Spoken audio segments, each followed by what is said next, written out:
भारत के कुछ हिस्सों में एक ऐसी परंपरा चलती रही जिसने हजारों लड़कियों का बचपन छीन लिया।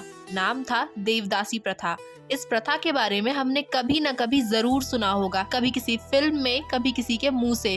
तो चलिए आज सच में इसके बारे में बात करते हैं कि आखिर क्या थी ये प्रथा, कब शुरू हुई, किसने शुरू की और कैसे बंद हुई। एंशिएंट टेम्पल्स स्पेशली साउथ में देवदासी को भगवान के लिए डेडिकेटेड माना जाता था। वो डांस, म्यूजिक, रिचुअल परफॉर्म करती थी। सोसाइटी उन्हें इनिशियली हाई स्टेटस देती थी, लेकिन परंपरा कब कुप्रथा में तब्दील हो जाती है कुछ पता नहीं होता। तो फिर आखिर एक्सप्लॉयटेशन शुरू कैसे हुई?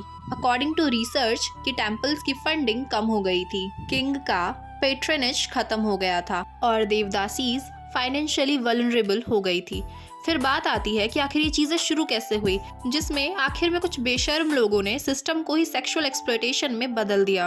At the end British writings ने डिस्टॉर्ट किया, लेकिन प्रॉब्लम रियल थी।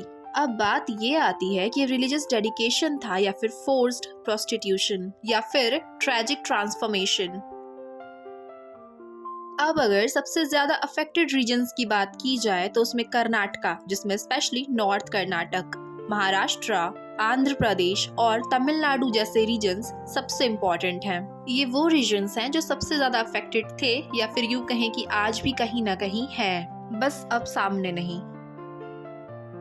देवदासी प्रथा का अंधेरा सदियों तक चलता रहा, लेकिन 20th सेंचुरी में कुछ बहादुर लोगों ने इस खामोशी को तोड़ना शुरू किया। सबसे पहला बड़ा कदम ब्रिटिश काल में उठाया गया, जब 1934 में बॉम्बे देवदासी प्रोटेक्शन एक्ट पारित हुआ।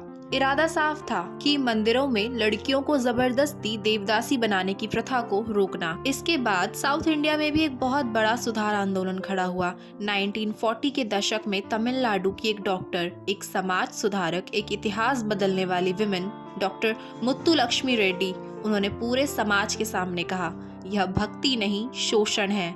उन्हीं की आवाज ने जन्म दिया मद्रास देवदासी निषेध अधिनियम 1947 को। इस कानून ने पहली बार साफ कहा, किसी भी लड़की को देवी की सेवा के नाम पर देवदासी बनाना अपराध है।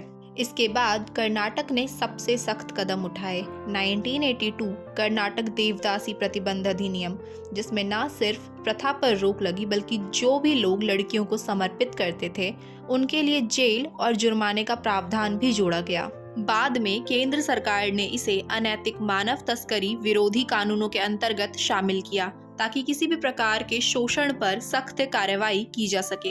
लेकिन बात सिर्फ कानूनों से नहीं बनी, जमीन पर असली लड़ाई लड़ी गई।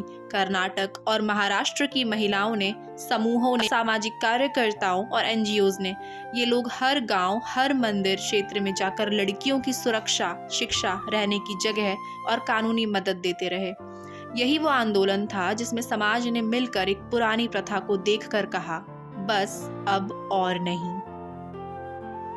सरकारी कागजों में लिखा है कि देवदासी प्रथा अब समाप्त हो चुकी है, लेकिन जमीन की हकीकत कुछ और ही कहानी कहती है।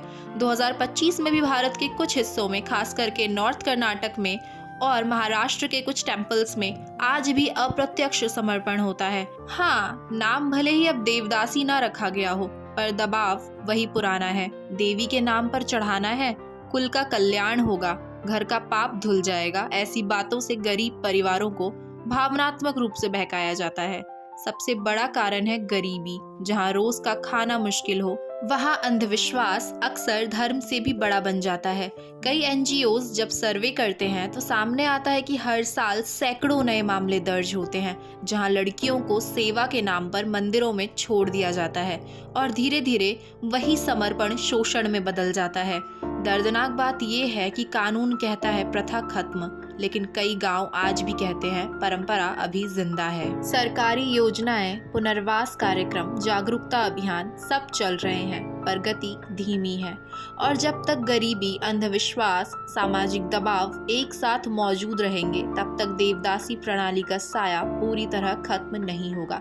कुछ प्रथाएं कानून से नहीं, समाज की सोच से बदलती है। इसलिए हमारी सोच से ये फर्क पड़ता है कि समाज का निर्माण कैसा होगा। और इसी के साथ अगर वीडियो पसंद आई हो तो वीडियो को लाइक करके चैनल को सब्सक्राइब कर लेना ऐसी और इन्फॉर्मेटिव इन्फॉर्मेशंस के लिए।